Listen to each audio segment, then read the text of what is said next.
Dal Cinema Giorgione di Venezia, l'Assemblea dei lavoratori del Fondaco dei Tedeschi ha dichiarato lo stato d'agitazione e se non arriveranno segnali d'apertura dalla proprietà non si escludono gli scioperi. Considerando l'indotto ci sono 339 posti di lavoro per i quali se non si farà avanti una nuova proprietà è iniziato un conto alla rovescia che terminerà il 30 aprile.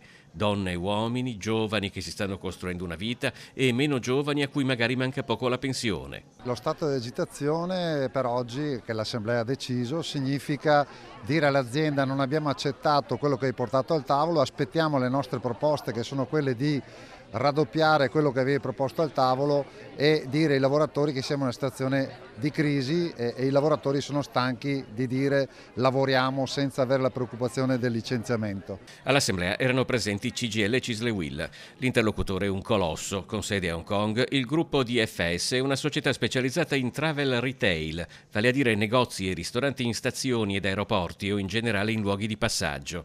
DFS è controllata da LVMH, multinazionale con sede a Parigi, che a sua volta controlla quasi 2/3 del mercato della moda e del lusso a livello globale.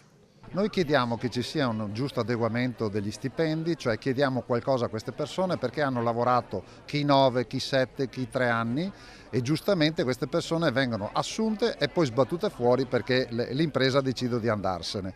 Non è così che si fa e quindi noi abbiamo deciso al tavolo di proporre, nonostante anche il percorso per quanto riguarda la cassa integrazione, di proporre anche delle mensilità aggiuntive per le persone che verranno lasciate a casa.